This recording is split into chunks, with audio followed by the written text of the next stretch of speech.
তো পঞ্চম শ্রেণীর ছাত্রছাত্রী আবারও চলে এলাম প্রশ্নবিচিত্রার সমাধানে। গণিতের আজকে আমরা ৫ নম্বরের স্কুলটা করব। গত ক্লাসে আমরা ৪ নম্বর স্কুল পর্যন্ত পুরো কমপ্লিট করেছিলাম। যারা দেখোনি ভিডিওর প্লেলিস্টে গিয়ে চেক করে দেখে নাও, সেখান থেকেই তোমরা সমস্ত সমাধানগুলো পেয়ে যাবে। তো আজকে করব কনটাই মডেল ইনস্টিটিউশন। তো তোমাদের বলে রাখি, যাদের মোবাইলে আবছা দেখা যাচ্ছে তোমরা সেটিং এ গিয়ে ওখানে কোয়ালিটিটা 1024 করে দাও। তাহলে কিন্তু ভালো পাবে। এইচডি করে দিলেই কিন্তু ভালো পরিষ্কার দেখতে পাবে। তো ৫ এর দাগেটা কনটাই মডেল ইনস্টিটিউশন, এটা আছে পূর্ব মেদিনীপুরের কাঁথি দীঘার সামনে একটা স্কুল। এটা খুব একটা পপুলার স্কুল, খুব নামকরা, এবং এই স্কুলে প্রশ্নপত্রগুলো খুব সুন্দর হয়। তো ১ এর দাগে কি বলেছে? কর্তা এত সংখ্যা দ্বারা গঠিত ৫ অঙ্কের গঠিত ৫ অঙ্কের ক্ষুদ্রতম ও বৃহত্তম সংখ্যা অন্তর। তাহলে ক্ষুদ্রতম সংখ্যা এইটা এবং বৃহত্তম সংখ্যা এইটা। এই দুটোর বিয়োগফল যত হবে তত হবে অন্তর। আমি কিন্তু এটা করে দিইনি, তোমরা করবে। এটা সোজা একটা বিয়োগ। এই বিয়োগটা কিন্তু তোমাদেরকে করলে তোমরা ভালো। এই বিয়োগটা কিন্তু তোমরা করবে। আমি কিন্তু এখানে আর দেখাচ্ছি না। বিয়োগ তোমরা পারবে, এইজন্য আমি করিনি। এখানে ৮, ৩, ২, ১ শূন্যকে লিখে এর নিচে বিয়োগ করলে কিন্তু হয়ে যাবে। তারপরে বলেছে দেখো, ৪ অঙ্কের বৃহত্তম সংখ্যা ২ অঙ্কের বৃহত্তম সংখ্যার কত গুণ? এটা ভাগ করলে কত হচ্ছে? ১০১। তাহলে উত্তরটা হবে ১০১ গুণ। ভাগ করলেই পেয়ে যাবো।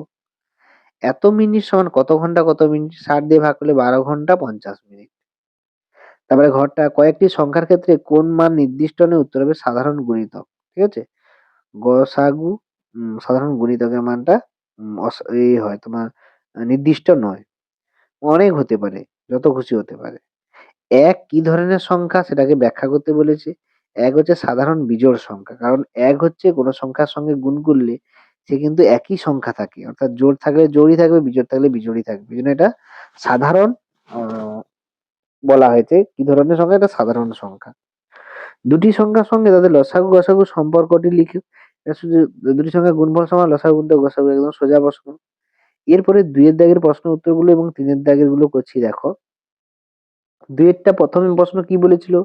দুটি সংখ্যার যোগফল এত, তাদের বিয়োগফল এত। একটি সংখ্যা এত হলে অপরটি কত হবে?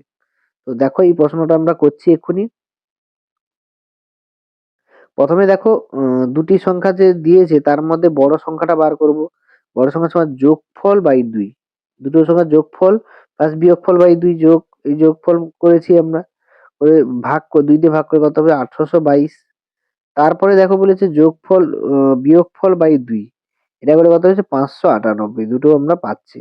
তাহলে সংখ্যা দুটি হচ্ছে এই ৮২২, ১৮২২ এবং ৫৯৮। এই দুটো কিন্তু সঠিক উত্তর।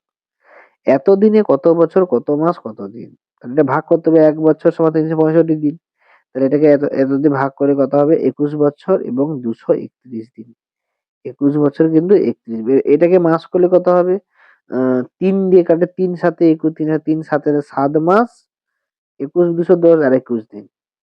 ২১ বছর ৭ মাস ২১ দিন। এটা কিন্তু সঠিক উত্তর হবে।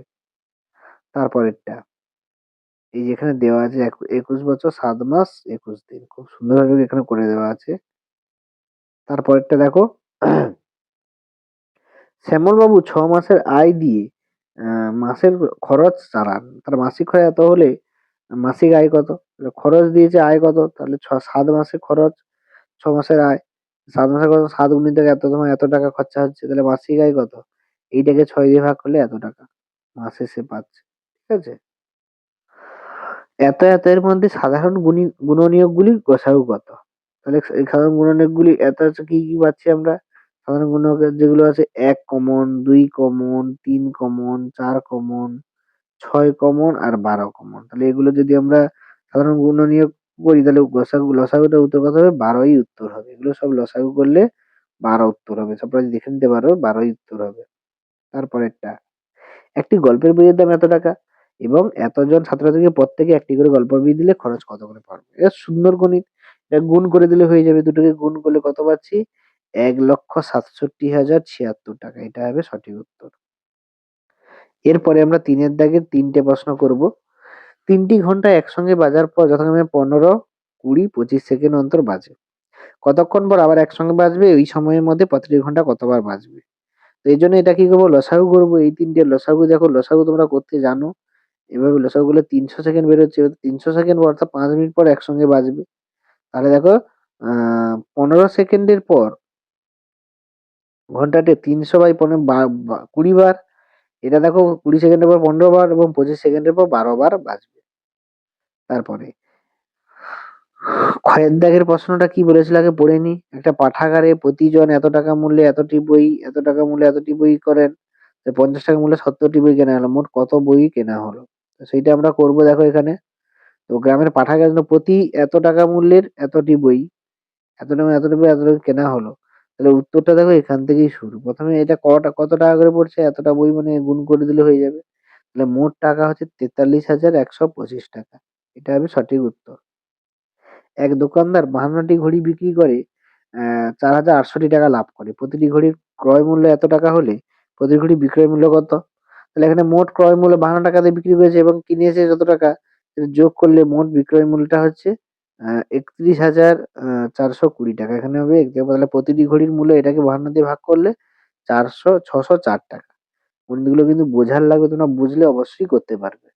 তো এই হচ্ছে 5 নম্বর স্কুলের টোটাল প্রশ্নপত্রের সমাধান। তো দেখা যাচ্ছে আগের ক্লাসে আমরা 6 নম্বর স্কুলটা নিয়ে আলোচনা করবো। আজকের মতো এই পর্যন্ত। সবাই ভালো থাকো, ভালো করে পড়াশোনা করো। দেখা যাচ্ছে পরের ভিডিওতে। পরে আমরা 6 নম্বর স্কুলটা নিয়ে আসছি। সবাই রেডি থাকো। খুব শীঘ্রই আমি 6 নম্বর স্কুলটা দেবো।